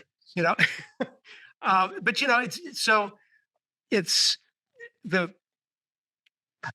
it is about writing. It's about a writer filtering his vision or her vision, the writer's vision of a story into a medium that's going to be interpreted by however many people are going to interpret it. And so it's more than a story. Yeah, I totally agree with what you said about. I'm fortunate enough, like on all my audiobooks, like that my publisher will, give me like, I, I'll like pick the chapter, and then I'll get like 5 different sample readings from 5 different like people, and there are what you said is very important. Like for me, in the first Frank Marr book, he makes a statement that's very simple. I walk like I belong, I walk like I belong, I don't walk like I belong, I walk like I belong, and so much of that was read, like, I go, no, I walk like I belong. It's just, I'm not a narrator, but Mm-hmm. it's just an easy line. You just say it like that. There's nothing else to it. So that's what would drive me crazy. And so I was also fortunate enough that the producers involved in it at the publisher were, they would talk to me and say, what are you looking for here? And so, but I have a hard time listening to audio. It's just because there is a standard where they do fluctuate their voices with men and women and children. And I just say, it's first person. Why can't it just be his voice? That, and just all the way through, but they said, well, that's the way we have to do it. So that drives me crazy. Right. And let me put on the record, Basil Sands, who does my audiobooks, does a fabulous job. I don't want to What's his name? if you want, Basil Sands, Basil. He really does a spectacular job. Oh, put that up. Okay, cool. A really good narrator can make or break a book. I listen to a fair amount of audiobooks, and I think the really good narrators are in the minority. I've only had one of them. Well, I've only written 2 novels, but one was made into an audiobook, and the narrator was an English theatrical actor, and he was just amazing. I've talked to other authors who have had similar experiences. He actually brought out nuances of character that I hadn't seen, but that were in there. So it was a very positive experience, but I've heard some awful ones. Yeah, For sure. Well, I always think that playwrights are pretty lucky because when you write the play, then you get those actors that they go up and do it. Like my book that's over here with my finger, Darren Elliker did the audiobook for it. And then when he had read some of it, it was like, oh, wish I could kind of alter that a little, you know what I mean? And we went back and forth. He would he would do it, and I could give feedback. So it was pretty cool, in that respect. But it's a neat thing to get to hear your work like for now. And I used to do like a bunch of acting, so like seeing it acted out was like, and I'm already acting it out in my head, but seeing other people do it, it's like, oh, what's the actor bring to that? Like what, and that's a cue to what the audience might bring to it, right? But at the end of the day, it's all who's to say? So I did want to ask one final question because we're hitting the end of our time here together. How does everyone write their dialogue? Do you just write this as part of like, you just write kind of front to back? Do you write dialogue and then fill in the gaps? Any third, fourth, fifth different option? Anyone want to elucidate that? I've tried writing dialogue and, just as a backbone and then filling in around it. And I can't do it. I love the idea, but I just can't do it. So I just write the story and the dialogue occurs when it occurs. Linear process. When I'm writing my PI stories in the first person, that's what Dario just said. It's all what he's telling you. So the dialogue comes as it comes. But I have found the last couple of multi POV books I've written, the first draft looks more like a screenplay all the time, where it'll be large stretches of dialogue, and then there might be some brackets and a little slug of 2 or 3 sentences. Okay, here's what has to happen here, and then boom, I go with the dialogue again. And then I do a complete rewrite instead of the second draft, retype everything. But now I fill in all the other stuff and kind of leave the dialogue alone. Because dialogue comes easier to me. I just once I get it going, I just want it to run. I pretty much write like Dana that does that. In brackets. I love the brackets. I'll go through there and it'll be like chase scene here. Yeah. Because like I don't care about the details yet. I know where it's going, and then I'll do that. And I have like my rough draft. That's before even my first draft, where it's almost like blocking out the scenes or blocking out the stuff. And I'll do that, and like because I hear the characters talking, I hear the dialogue or the internalization, like because I do a lot of first person, so I'll have that as well. But yeah, that's kind of how I write it too. And then Yeah, Is that? if I have long stretches of dialogue, and that happens sometimes. In fact, I just finished a short story that got the first 5 or 6 pages is pretty much all dialogue. And then I go back in. It's not so much changing the dialogue as giving it a setting. You got to anchor the reader visually to what I'm seeing. Sure. In the novels, dialogue it more seasoning, I think. I think it's important for immediacy, but dialogue can also be intrusive to a story if you're not careful. So it's a balancing act. And again, I think I don't have, for me, this is me, casual dialogue doesn't really have a place in my books. Dialogue is about it's developing character, it's advancing the plot, it's funny. There's some meaningful interaction. Somebody's lying, somebody's discovering a truth, somebody's discovering something, but just not patter. But sometimes casual dialogue can mean something. Oh, it does. That's there's a lot of character that's in the Jonathan Grave series, Jonathan and Boxers, the 2 main door kickers in the book. They have this long history with each other, and they communicate in, I think it's funny but short sentences that might not make a lot of sense historically to the reader, but they're within their own near range. It's character development because if nothing else, it shows what good friends they are with each other. Sure. I think there's also a difference, and I suspect Dana might agree with me on this one. It sounds like we're similar in our process. Just because my first drafts have a lot of dialogue in it doesn't mean that dialogue is what stays in the final draft. Because for me, the dialogue is where I develop my characters and where I figure out who they are. So once I have them talking, once I have them thinking and doing things, so I may cut out half the dialogue when I'm fleshing out that scene because I don't need it anymore, because it has helped me figure out, and that line's no longer important. So for me, it's a discovery process. And Dana's not. No. No, I agree. In fact, I find I am much more likely when I go back in subsequent drafts to cut dialogue than I am to edit it. I found my best dialogue comes from whatever the first thing I thought of was, but sometimes I just don't need that much. And I'll just cut, again, you said paragraphs here and there. But I find a lot of times, because I keep on my hard drive, every draft is a different document. So I can go back and look at a previous draft very easily. Oh, See if wow. there's- You don't overwrite? No. I started a new document and edit from there.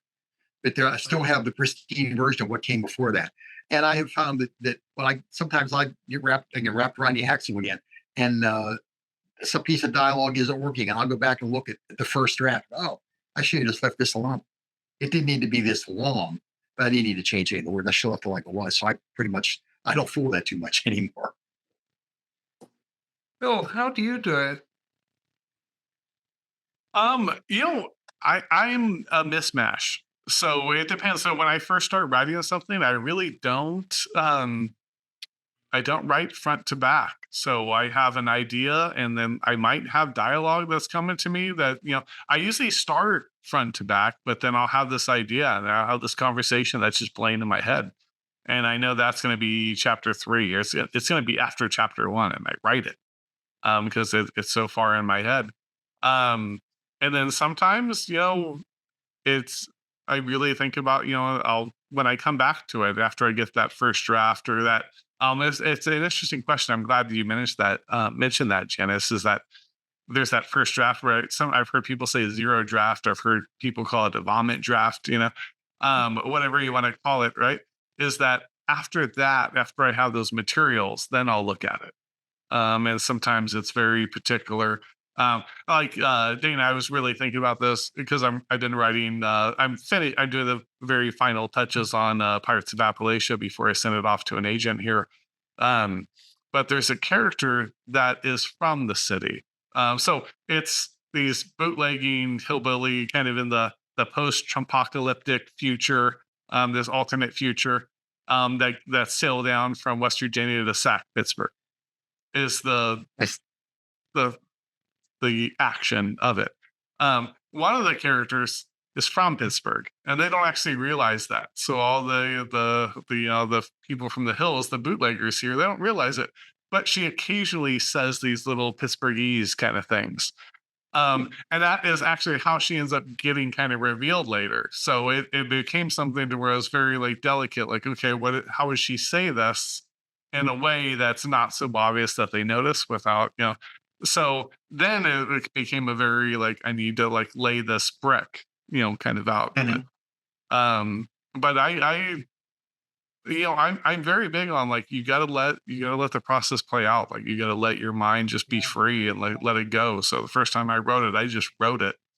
And analyze, later. I don't believe in the paralysis. I don't believe in writer's block. It's just like, how does it work? And then when I come back to it, if that didn't work, then I start, fiddling with things and, kind of figuring it out from there. I think Janice mentioned discovering characters through dialogue. Was it you, Janice? Mhm. Yeah. That's how you like.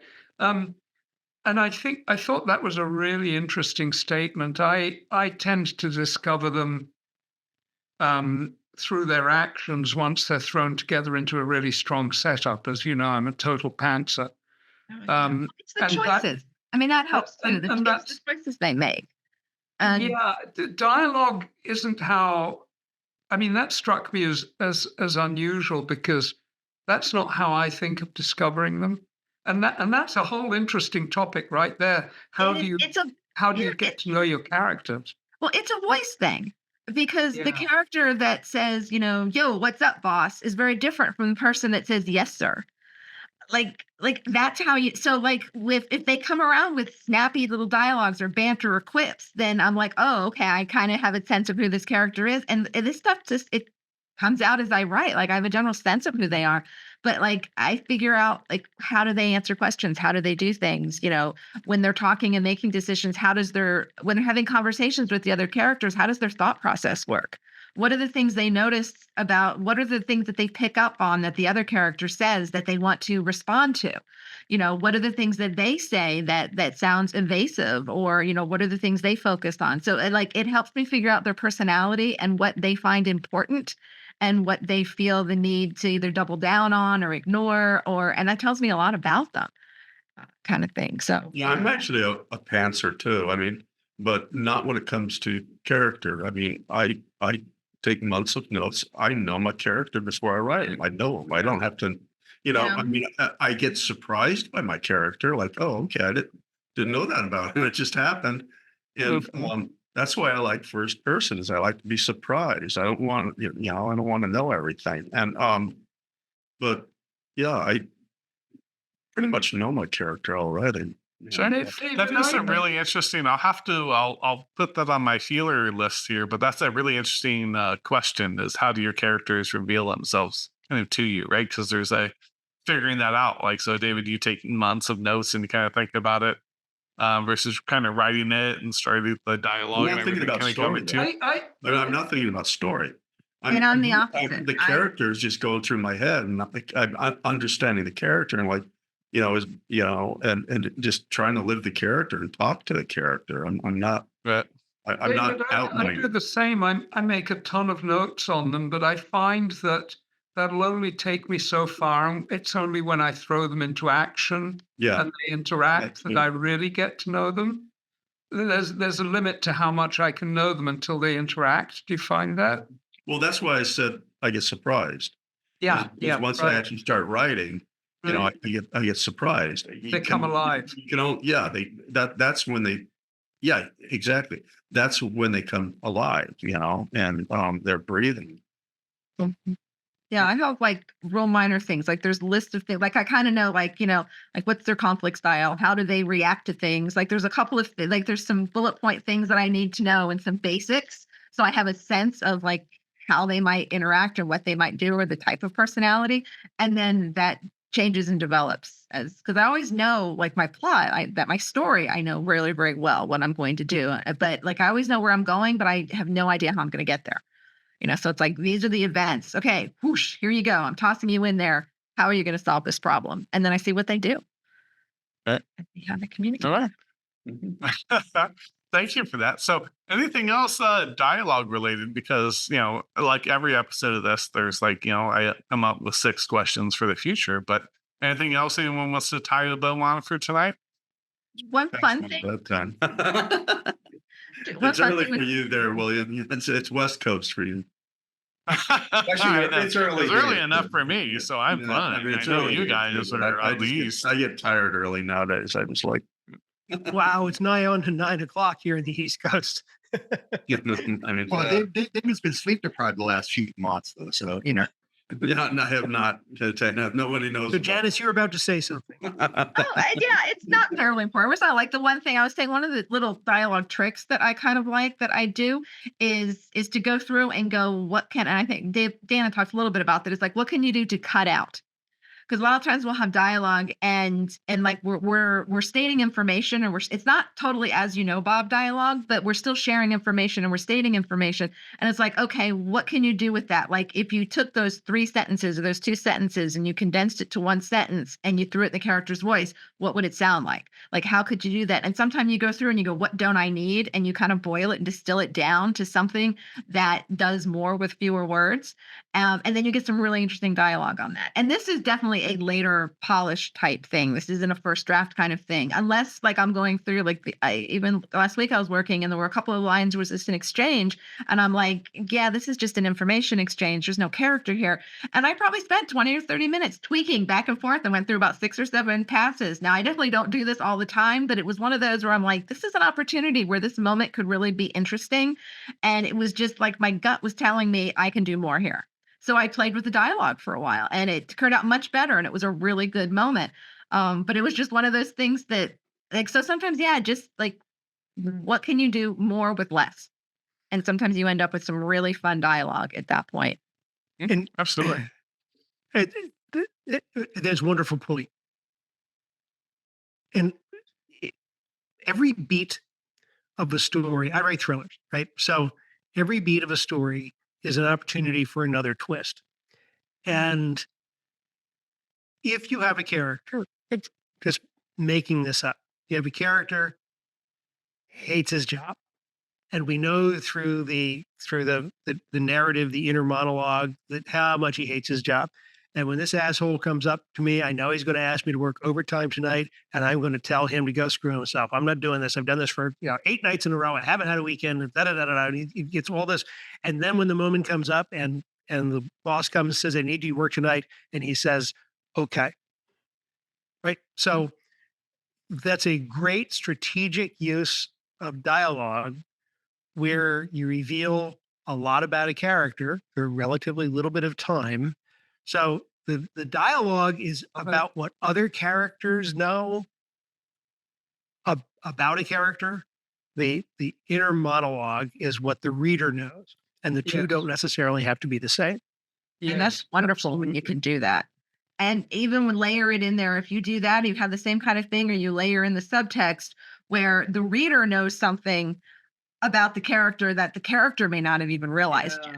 And then you really can have some fun Yeah, with those layers yeah. and add that kind of nuance. Bill, can we have another 4 hours, please? This is. I mean, this if is- someone else is going to edit it, you can have as much time as you like. this is a good one.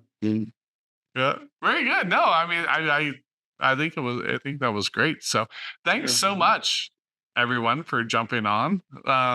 We'll continue the discussion, I'm sure, in the future here. Any parting thoughts? Anything else anyone wants to throw on here before we call it a night? Can I do an off the record Pittsburgh story? Well, yes, kind of. So let me give me a nice little outro here, Okay. and then do it so that I have a Okay. nice little place All right. to All right. yeah. All right. No, I just want to say it was good to see everybody. You know, Yeah, Sure. I had a you ball. know, Thanks you know, for doing this, Bill. Lots of fun. This is my second one. Had a blast. Totally will do more of these if you will have me. This was good. A lot of Oh, fun. for I sure. like doing these. Clearly, man. Terrific panel and great discussion.